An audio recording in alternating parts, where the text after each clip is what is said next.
الحمد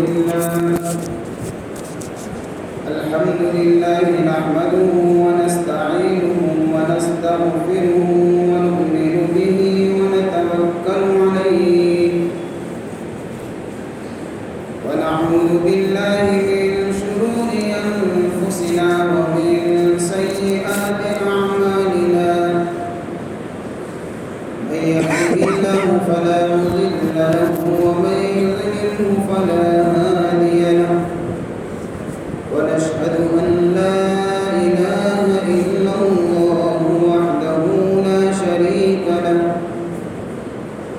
ونشهد أن سيدنا وسندنا ومولانا محمدا عبده ورسوله صلى الله تعالى عليه وعلى آله وأصحابه أجمعين أما بعد فأعوذ بالله من الشيطان الرجيم بسم الله الرحمن الرحيم للرجال نصيب مما ترك الوالدان والأقربون وللنساء نصيب مما ترك الوالدان والأقربون مما قل منه أو كثر نصيبا مفروضا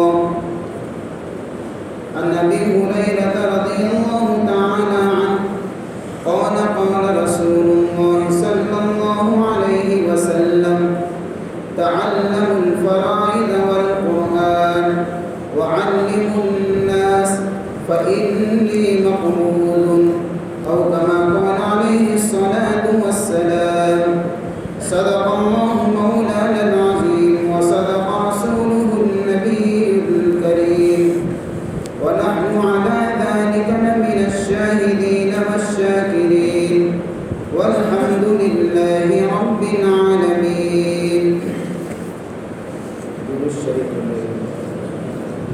اللهم صل على سيدنا محمد النبي الأمي وعلى آله وبارك وسلم. اللهم صل على سيدنا محمد النبي الأمي وعلى آله وبارك وسلم. اللهم صل على سيدنا محمد النبي الأمي وعلى آله وبارك وسلم.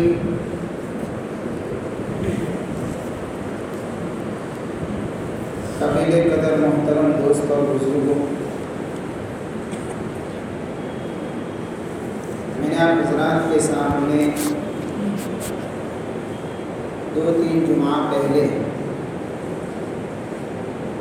وراثت کے متعلق یعنی وصیت کے متعلق بات کی تھی.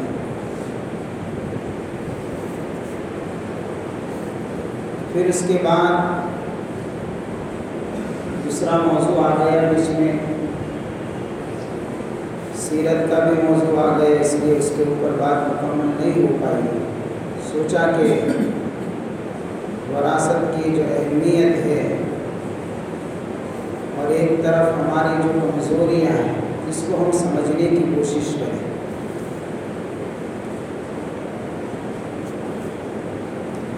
یہ جو میں نے حدیث پاک پڑھی اس سے پہلے بھی میں نے پڑھی تھی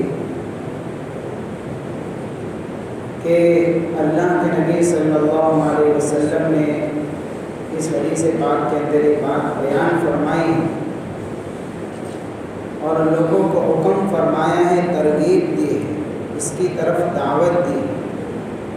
اس کی طرف کہ علم فرائض یعنی وراثت کے متعلق جو احکامات ہے اس کو بھی اور قرآن کو اس کو سیکھو تاکہ لوگ اس پر عمل کر سکیں.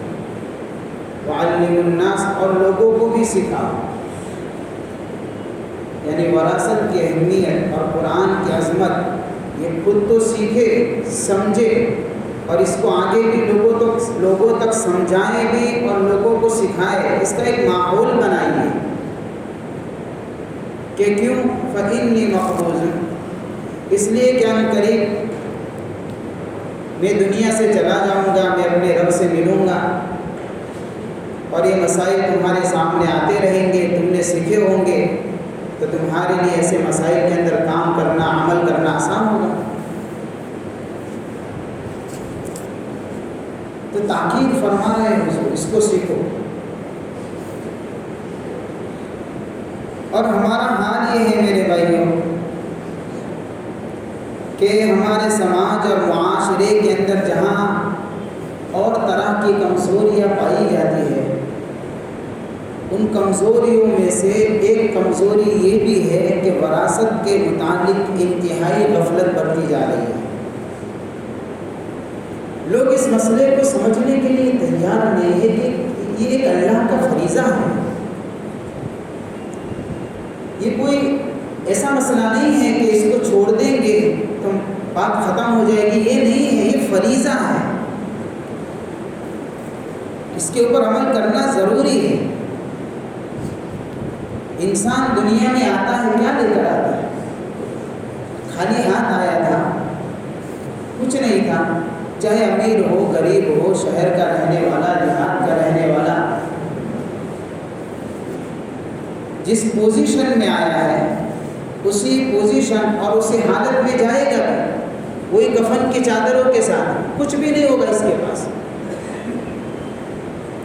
تاکہ اسی مال و دولت کو لے کر جہاں دوسرے حقوق کو ضائع کیا جاتا ہے، اس کے متعلق اتنی بڑی غفلت کیوں برتی جا رہی ہے؟ ایک آدمی کا انتقال ہو گیا،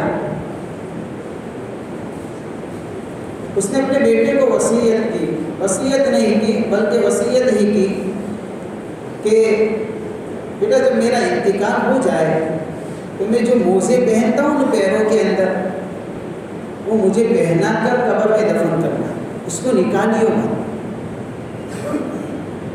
باپ نے وصیت کی بیٹے کو۔ خیر باپ کا انتقال تو ہو گیا، اب اس وصیت پر یعنی کہ پہنے ہوئے کپڑوں کے ساتھ یا موزے کے ساتھ اس کو دفن کرے کہ نہ کرے، کہ مسئلہ علماء سے پوچھنا پڑے گا۔ علماء سے مسئلہ پوچھا، کسی نے ہاں کہا، کسی نے نہ کہا، کسی نے کیا جواب دیا۔ بہت سارے علماء کے سامنے اس طریقے سے یہ مسئلہ سامنے آیا اور آپس کے اندر اس کے اندر بحث ہوتی رہی کہ بھئی کیا کرے۔ اس مسئلے کے اوپر غور کیا جا رہا تھا کہ ایک مسافر آیا اور اس نے جس کا باپ کا انتقال ہو گیا تھا اس بیٹے کے ہاتھ میں ایک خط تھمایا اور یوں کہا کہ تیرے باپ کا پیغام ہے جو میں تیرے پاس آج خط کی شکل میں لے کر آیا، اس کو پڑھ لے۔ بیٹے نے جب خط کو کھولا تو اس میں باپ نے بڑی عجیب و غریب نصیحت لکھی تھی کہ بیٹا تو دیکھ رہا ہے میں نے کثیر مال و دولت چھوڑا ہے، باغات ہے، طرح طرح کی چیزیں ہیں، گاڑیاں ہیں، مکان ہے، ساری چیزیں ہیں، لیکن میرے لیے اتنی اجازت نہیں ہے کہ موزے جو پہنے ہوئے تھے اسی کے ساتھ مجھے دفن کیا جائے۔ تو بھی یاد رکھنا تیری بھی زندگی میں ایک دن آئے گا کہ جب تو بھی مرے گا تو تیرے ہاتھ سے یہ سارا مال و دولت چھوٹ جائے گا، تجھے بھی وہی کفن کے چادروں میں ڈال کر دفن کر دیا جائے گا۔ اس لیے میں نے جو ترکے میں مال کو چھوڑا ہے اس کو اس کے حقوق کے ساتھ میں استعمال کرنا ہے۔ یہ زندگی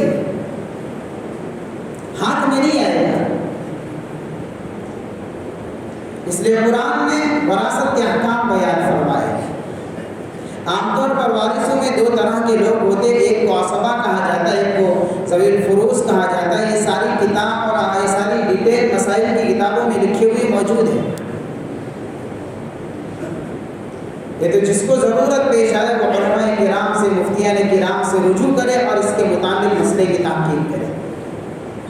لیکن اتنی بات بتا دو کہ ذوی الفروض جو وارث ہوتے ہیں اس کا مطلب یہ ہوتا ہے کہ ایسے وارثین جس کا قرآن نے ان کا حق پہلے سے یعنی کہ حصہ مقرر کر دیا ہے، اور اسباب کہ جن کا مقرر حصہ ہے وہ اپنا حصہ لے دے گے تو جو باقی بچے گا وہ لے جائے گا۔ یہ شارٹ کے اندر تو عام طور پر وارثوں میں دو قسم کے لوگ ہوا کرتے ہیں۔ لیکن ہمارے یہاں انتہائی نازک مسئلہ ہے۔ اس مسئلے کو سمجھنے کے لیے ضروری ہے کہ جو میں نے آیت کریمہ پڑھی ہے اس کا شان نزول بھی سمجھ لیں۔ للرجال نصیب مما ترک الوالدان والاقربون، یہ آیت جو نازل ہوئی یہ اس وقت اتری آیت، یعنی اس آیت کے اترنے کا سبب اور واقعہ یہ بنا۔ اور ایک بات یاد رکھے، ضروری نہیں ہے کہ جس واقعے کے ماتحت اللہ نے اس قرآن کی آیت کو اتارا ہے تو یہ آیت اسی واقعے کے ساتھ میں خاص ہو، یہ ضروری نہیں ہے۔ آیت کے ماتحت جو کمزوری بیان کی گئی ہے وہ کمزوری جس کے اندر پائی جائے گی آیت اس پر فٹ ہوگی، سبب جو بھی واقعہ بنا۔ تو واقعہ یہ پیش آیا تھا کہ حضرت اوس بن ثابت رضی اللہ تعالیٰ عنہ ایک صحابی رسول ہے، ان کا انتقال ہو گیا۔ انہوں نے وارثوں میں جن کو چھوڑا تھا وہ ان کی ایک بیوی تھی، 2 بچیاں تھیں اور ایک نابالغ لڑکا تھا۔ کسی روایت میں 3 بچیاں بھی ذکر کی ہیں۔ ظاہر سی بات ہے کہ انہوں نے جو مال چھوڑا ہے وہ ان کے وارثین کو ملنا چاہیے تھا، لیکن عرب کے اندر ایک دستور تھا جو زمانے جاہلیت سے ہی چلا رہا تھا۔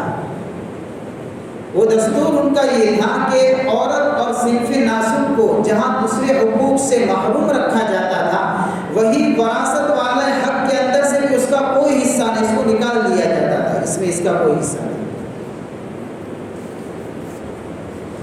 لہذا حضرت اوس بن ثابت رضی اللہ تعالیٰ عنہ کا جو مال تھا، یعنی انہوں نے وراثت میں جو چھوڑا تھا، ان کے چچا زاد بھائیوں نے لے لیا یہ کہہ کر کہ بھائی عورت کو وراثت میں تو ملتا نہیں ہے، لہٰذا 2 بچیاں بھی ہوئی عورت اور ان کی بیوی، ان کو تو ملے گا نہیں، کہ لڑکے کو، کہ ہاں اس لڑکے کو مل سکتا ہے۔ یہ بھی ان کے اندر بات تھی کہ ایسے لوگوں کو وراثت کا مال دیا جاتا تھا جو لوگ گھوڑے پر سواری کر کے میدان جنگ میں اتر سکے اور لڑ سکے دشمنوں سے، اور ان کا لڑکا تو نابالغ تھا۔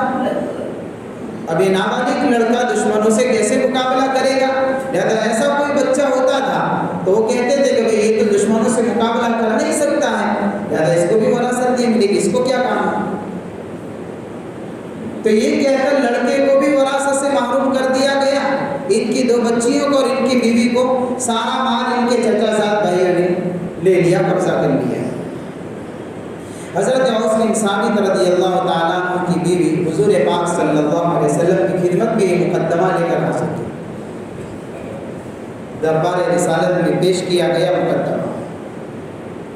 آپ علیہ السلام نے پوری کارگزاری سنی، پورا واقعہ سنا، جو ہوا، اور ان کے وراثت کے مال کو جنہوں نے پوری بات سنی، لیکن اس وقت تک وراثت کے متعلق کوئی حکم نازل نہیں ہوا تھا، لہذا آپ نے سن کر افسوس تو ضرور کیا، فیصلہ کوئی نہیں سنایا کہ بڑی دکھ کی بات ہے، یہ نہیں ہونا چاہیے۔ اس کے بعد اللہ تعالیٰ نے اس آیت کو اتارا، اس واقعے کے ماتحت کر بیان فرمایا، للرجال نصیب مما ترک الوالدان والاقربون، کہ ماں باپ نے جو مال یا جو ترکہ جو چیز چھوڑی ہے اس کے اندر مردوں کا بھی حصہ ہے، اس کے اندر عورتوں کا بھی حصہ ہے۔ یہ نہیں کہ سارے مرد پورے مال پر قابض ہو جائے اور اسی کو ہڑپ لے لے، اور یہ کمزوری اگر دیکھیں گے تو ہمارے سماج میں پائی جاتی ہے۔ ہم بھی بہنوں کو اور عورتوں کو جو وراثت سے محروم کرتے ہیں، چاہے ہمارے پاس ہیلے بہانے دوسرے ہوں، لیکن یہی چیز ہمارے سماج میں بھی ہو رہی ہے۔ قَلَّ أَوْ كَثُرَ، جو مرنے والے نے جو چیز چھوڑی ہے وہ چاہے چھوٹی تھوڑی ہو یا زیادہ ہو، جتنی بھی چیز چھوڑی ہو، مرد کا بھی حق جس طریقے سے لگتا ہے اس طریقے سے عورت کا بھی حق لگے گا، اس کی بچیوں کا بھی حق لگے گا، اور جتنی بھی چھوٹی بچی ہوگی ہر ایک کا حق لگے گا، نصیب مفروض۔ یہ طے شدہ فیصلہ ہے رب کا۔ وراثت میں اپنی مرضی سے کوئی کام نہیں کر سکتا کہ اپنی مرضی سے کوئی وراثت کے مال کو تقسیم کر دے۔ بہنوں کو تھوڑا بہت دے دے اور خاموش کر لے کہ تجھے تو ابا نے تیرے نکاح میں اتنا خرچہ کیا تھا لہذا اتنا لے لے. اور بہن تو بیچاری لڑتی تو ویسے بھی ہے, وہ تو ویسے بھی ڈرتی ہے, وہ جرأت تو دکھا نہیں سکتی ہے. اللہ فرماتے ہیں قرآن پاک کے اندر آباؤکم وابناؤکم لا تدرون ایہم اقرب لکم نفعا فریضۃ من اللہ ان اللہ کان علیما حکیما. تمہارے باپ دادا اور تمہاری اولاد جو ہے اس کے اندر تم سے زیادہ نفع کے اعتبار سے کون سب سے زیادہ قریب ہے, کس طریقے سے وراثت تقسیم کی جائے گی یہ تم نہیں جانتے, رب جانتا ہے. اس لیے اللہ نے وراثت کے حصے قرآن میں مقرر فرمائے ہیں, لہذا تم اپنی مرضی سے لوگوں کو حصے نہ بانٹا کرو. فریضۃ من اللہ, اللہ کا بیان کیا ہوا ایک فریضہ ہے, مقرر کیا ہوا ایک طریقہ ہے. ان اللہ کان علیما حکیما, اور اللہ سے بڑھ کر کس کا علم ہو سکتا ہے اور رب سے بڑھ کر کون حکیم ہو سکتا ہے. لہذا اللہ نے جو حصے مقرر فرمائے وہ حکمت کے مطابق ہے, اور اللہ نے جو حصے مقرر فرمائے ہیں رب نے اپنے علم کے مطابق صحیح حصے مقرر فرمائے. اس میں بندے کی مرضی نہیں چلے گی. تو یہ مسئلہ پیش آیا تھا اس وقت کہ ان کی بیوی کو اور ان کے بچوں کو یعنی کہ وراثت سے محروم کر دیا گیا. اللہ نے آیت اتاری. اس کے بعد کچھ مدت گزری, ایک دوسرا مسئلہ پیش آیا. حضرت سعد بن ربیع رضی اللہ تعالیٰ عنہ بڑے جلیل القدر صحابہ ہیں. یہ حضرت سعد بن ربیع وہ صحابی ہے کہ جن کو بھائی بنایا گیا تھا حضرت عبد الرحمن بن عوف رضی اللہ تعالیٰ عنہ کا. حضرت سعد بن ربیع انصار میں سے اور حضرت عبد الرحمن بن عوف مہاجرین میں سے. جب مہاجرین ہجرت کر کے مدینہ آئے ہیں تو اللہ کے نبی صلی اللہ علیہ وسلم نے, چونکہ مہاجرین جو ہجرت کر کے مدینہ آئے تھے جو صحابہ کرام, وہ اپنا گھر بار اور ساری دولت اور ساری چیزوں کو وہاں چھوڑ کر آئے تھے, کوئی نہیں تھا. لہٰذا یہاں پر حضور نے ان کے آپس میں رشتے قائم کیے جس کو مواخات کہا جائے گا. تو جن دو صحابی کے آپس کے اندر بھائی چارہ قائم ہوا وہ حضرت عبد الرحمن بن عوف ہے, ان کو بھائی بنایا گیا حضرت سعد بن ربیع رضی اللہ تعالیٰ عنہ. اور حضور کے بڑے عاشقوں میں اسے تو ہر صحابی تھے لیکن ان کا بھی انداز بڑا نرالا تھا. غزوہ احد کے موقع کے اوپر شہید ہوئے ہیں. آپ علیہ السلام نے کسی صحابی کو بھیجا کہ سعد کی کوئی خبر لے کر آیا. لہذا ایک صحابی آتے ہیں شہید, اور صحابہ کرام یعنی کہ جو زخمی تھے جو شہید تھے وہ پڑے ہوئے ہیں ایک طرف میدان جنگ کے اندر. صحابی تلاش کرتے ہیں, آواز لگائی, لیکن وہ آخری زندگی کے حالت پر چل رہے تھے. اس وقت تقریباً 12 کے قریب زخم آئے تھے ان پر نیزے کے. اب اتنے زیادہ زخم لگے ہو تو ظاہر سی بات ہے کہ آدمی کی سکت اور طاقت کتنی پھر رہے گی. اس میں جواب نہیں دے پائے, لیکن وہ آواز لگانے والے صحابی جو تھے انہوں نے کہا سعد بن ربیع کہاں ہو؟ اللہ کے نبی صلی اللہ علیہ وسلم نے تم کو یاد کیا ہے. جب حضرت سعد نے یہ جملہ سنا کہ میرے نبی نے یاد کیا ہے, نہیں نکلتی تھی آواز, اندر تکلف کے ساتھ میں کراہنے کے انداز میں آواز نکالی تاکہ وہ صحابی پہچانے کہ میرے نبی کا غلام ہوں میں یہاں پڑا ہوا.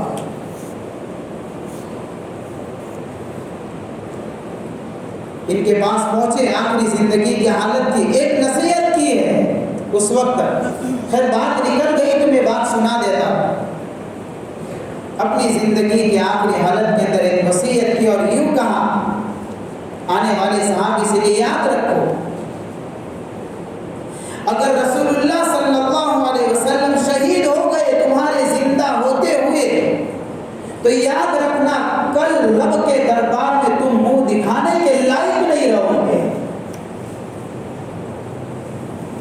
اگر نبی کی زندگی کے اوپر آنچ بھی آئی تو یہ کلمات تھے.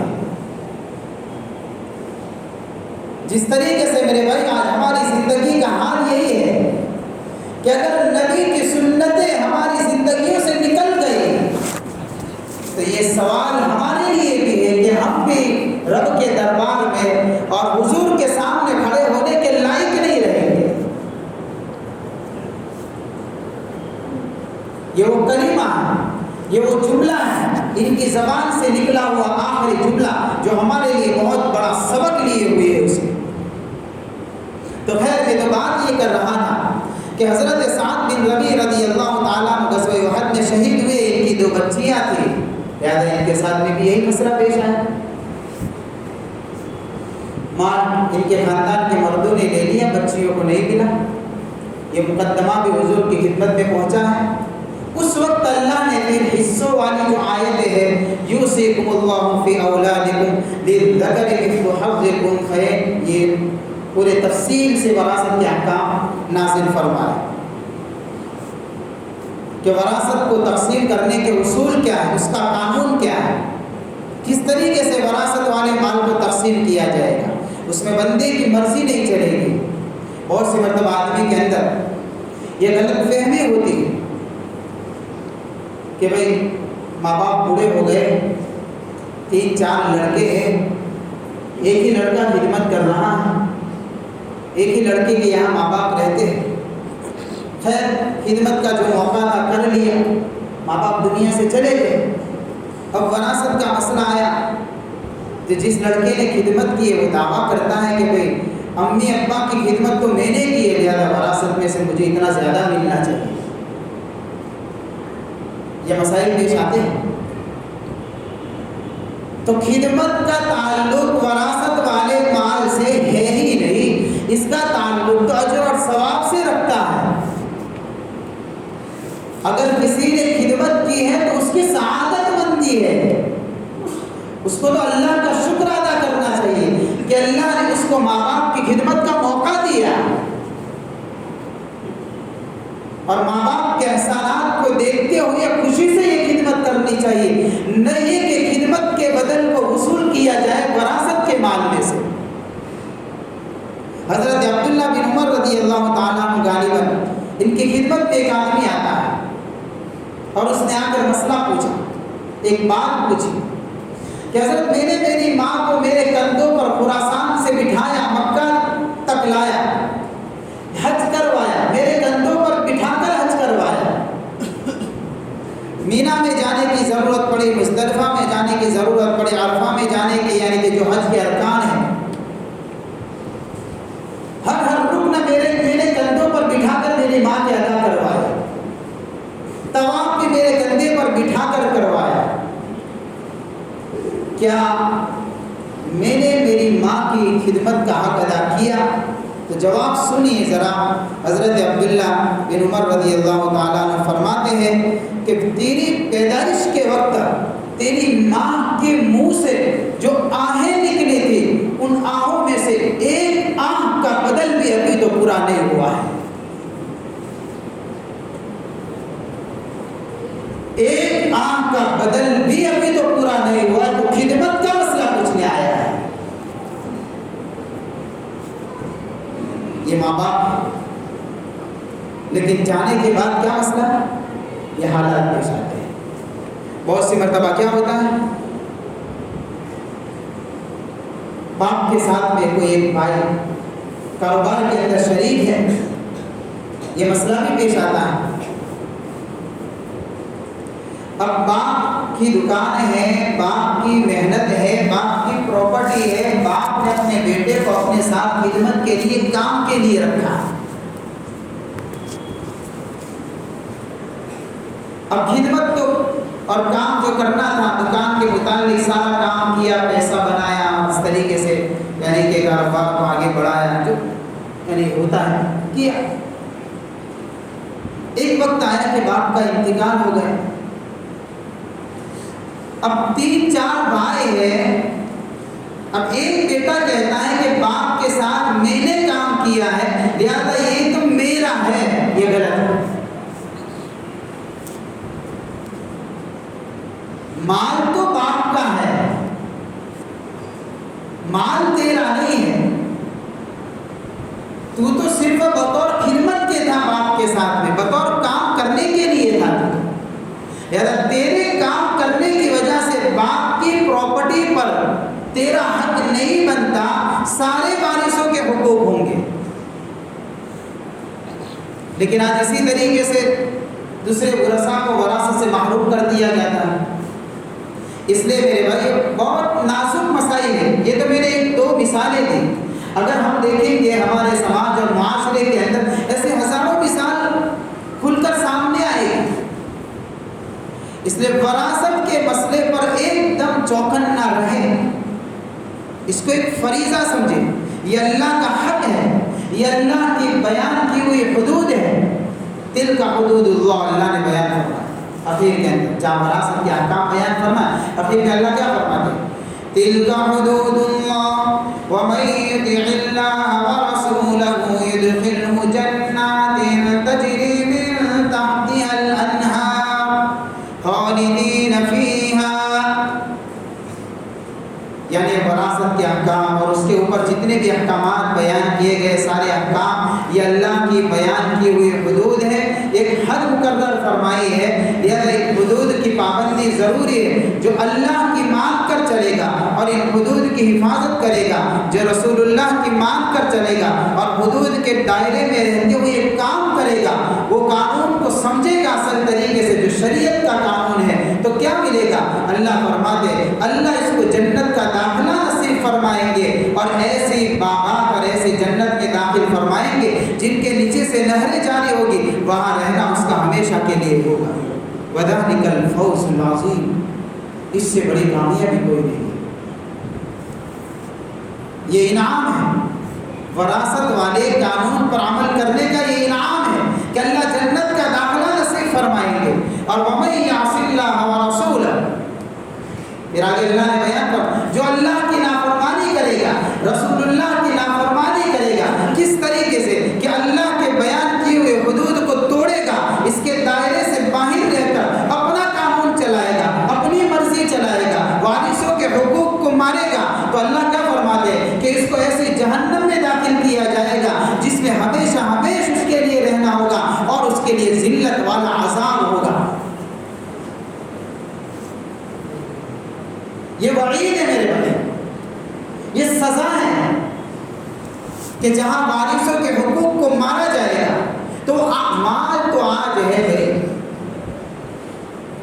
مال آج ہے، یہ فنا ہونے والی چیز ہے، اس سے زیادہ قیمتی آپس کے رشتے ہیں۔ اس مال کی وجہ سے آپس کے رشتوں کو نہ بگاڑا جائے، نہ توڑا جائے، آپس کی ہمدردیوں کو باقی رکھا جائے۔ اللہ اس کے اندر ہی برکت دے گا اگر اس کو صحیح اور شریعت کی روشنی میں تقسیم کیا جائے گا۔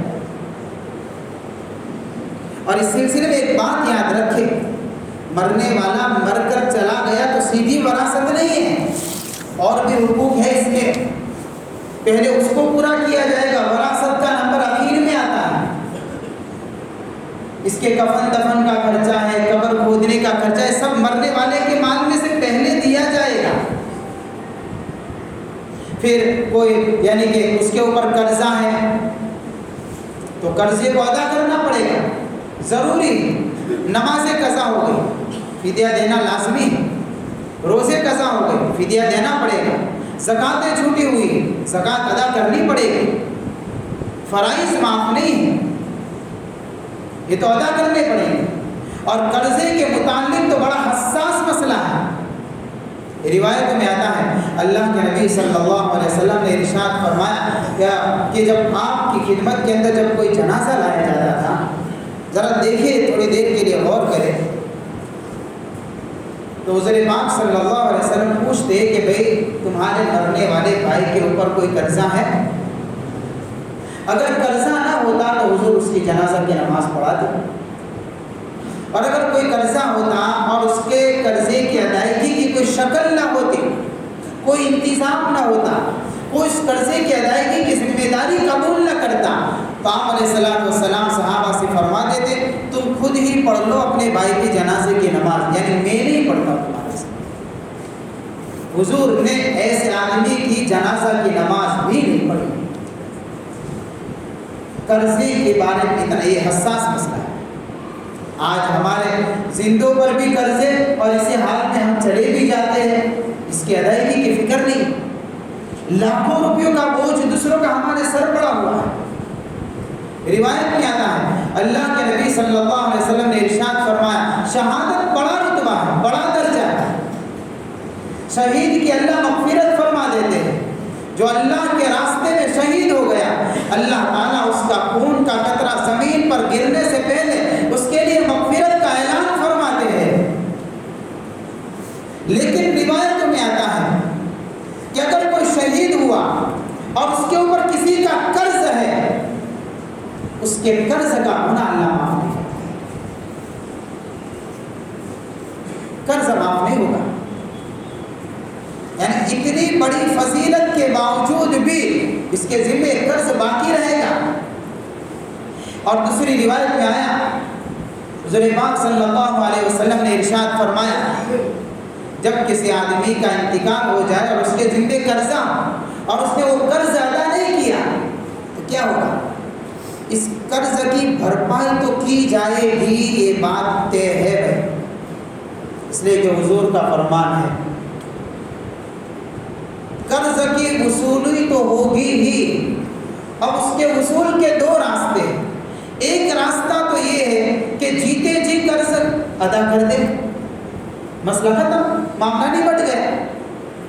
لیکن اگر کسی نے اس راستے کو نہیں اپنایا تو حضور صلی اللہ علیہ وسلم نے ارشاد فرمایا کل قیامت میں اس کے قرضے کو اس طریقے سے ادا کیا جائے گا کہ اس کے بدلے میں اس کو نیکیاں دینی پڑے گی۔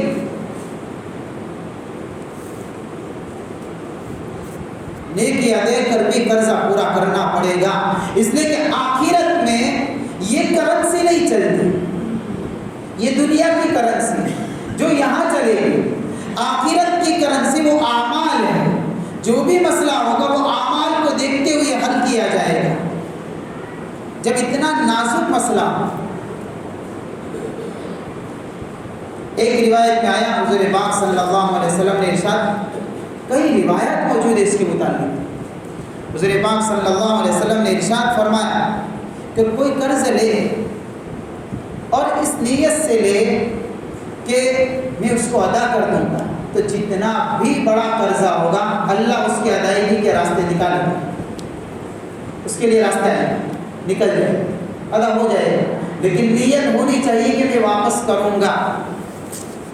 لیکن اگر لیتے وقت ہی نیت میں پتھر ہی ہو تو وقت ملے گا تو دے دیں گے ورنہ پھر بعد میں دیکھ لیں گے۔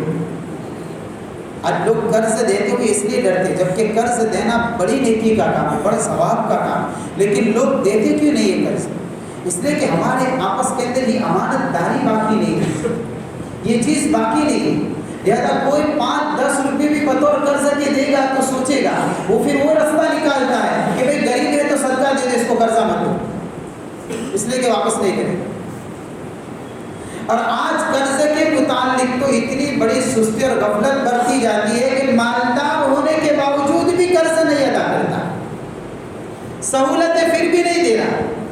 حضور نے فرمایا حدیث پاک کے اندر کہ کسی نے قرض لیا، ادائیگی کی نیت ہے تو اللہ اس کے لیے راستے نکالے گا، لیکن اگر کسی نے اس نیت سے لیا قرض کہ میں ادا نہیں کروں گا تو پھر وہ قرض تلے دبتا ہی چلا جائے گا، اس کے لیے کوئی راستہ نہیں نکلے گا کہ قرض ادا کرے۔ پھر وہ زبان سے دعویٰ کرے گا کہ آج دے دوں گا، کل دے دوں گا، پھر دے دوں گا۔ ایک روایت میں آیا حضور پاک صلی اللہ علیہ وسلم نے ارشاد فرمایا کہ کسی کے پاس قرض کی ادائیگی کی سہولت ہے، کسی کا قرض لیا تھا، میں نے کسی کا قرض لیا، اب میرے پاس سہولت ہے کہ میں اس کا یہ قرضہ لوٹا دوں، لیکن پھر بھی اگر میں نہیں لوٹا رہا ہوں، میں اس کی قرضے کی ادائیگی میں ٹال مٹول کر رہا ہوں، اللہ کے نبی صلی اللہ علیہ وسلم نے فرمایا یہ بھی ظالم ہے، یہ ظالم ہے، اتنی سخت وعید ہے۔ لہذا اگر مرنے والے پر قرضہ ہے تو پھر اس کی بھی ادائیگی کی فکر کرنی چاہیے، ورنہ اس کے لیے بھی بیچارے نے مال جمع کیا اولاد کے لیے، ساری سہولتیں کر کے گیا، اور ہم ان قرض داروں تک اس کا قرض، محنت اس کی ہوئی، تھکا وہ مرنے والا، باپ تھک کر ساری چیزوں کو جمع کر کے اولاد کے لیے سہولت کر کے گیا، آج جب وقت آیا تو پھر اس طریقے سے اولاد نے باپ کو وراثت کے مال کی محبت میں اس طریقے سے بلا دیا کہ باپ کا قرضہ بھی ادائیگی کے لیے ادا کرنے کے لیے تیار نہیں۔ کیوں؟ اس لیے کہ ایسا نہ ہو کہ پھر باپ کا قرضہ ادا کر دے گے تو پھر ہم کو وراثت میں ملے گا کیا؟ علماء سے مسئلہ پوچھے کہ اگر اتنا قرضہ ہو باپ پر کہ پورے وراثت کا مال اس میں چلا جائے تو بھی ادا کرنا پڑے گا، اس لیے کہ پہلا حق یہ ہے وراثت تو ابھی بعد میں آئے گی، پھر وصیت نافذ کی جائے گی، اگر جائز کاموں کی وصیت ہے، گناہ کے کام کی وصیت پوری نہیں کی جاتی۔ پھر اس کے بعد چوتھے نمبر پر آتا ہے وراثت کا مسئلہ۔ اب آتا ہے وراثت کا مسئلہ، یہ طریقہ ہے کہ کس طریقے سے مرنے والے کے مال کو وراثت کے اعتبار سے تقسیم کیا جائے گا، اور وراثت اسی کو کہتے ہیں کہ جو مرنے والا مر کر چھوڑ کر گیا، زندگی میں تقسیم کرنا ہو تو اس میں وراثت والا قانون نہیں ہے کہ بھئی بیٹے کو دو بیٹی کو ایک دو۔ دیکھیے قرآن کی آیت پر مجھے اس پر سے ایک بات یاد آئی، مفسرین نے بڑی عجیب بات لکھی ہے اس آیت کے ماتحت میں، لِلذَّكَرِ مِثْلُ حَظِّ الْأُنثَيَيْنِ، وارث کے یعنی کہ جو حقوق بیان فرمائے، کے حصے جو بیان فرمائے، تو کیا فرماتا ہے قرآن؟ لڑکے کے لیے کتنا؟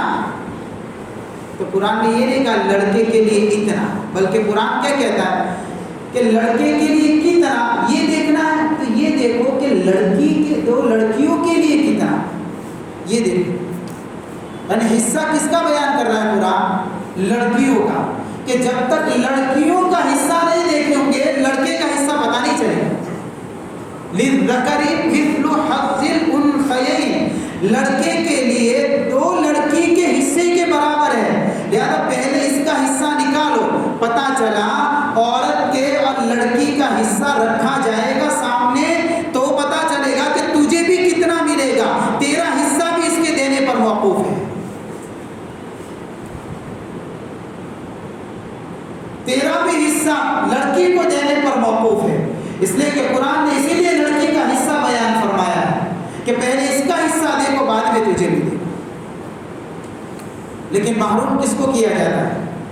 جس کے حصے کو دیکھ کر اس کو حصہ ملنا تھا اسی کو ہاتھ سے بہت سی مرتبہ ڈرایا جاتا ہے، بہنوں کو دھمکایا جاتا ہے کہ بھئی تم اگر حصہ لے لوں گی تو پھر تم کو تو باپ نے اتنا دیا تھا، تو ایک کام پر بھائی بہن کا رشتہ ختم، ہمارے گھر پر مت آئے۔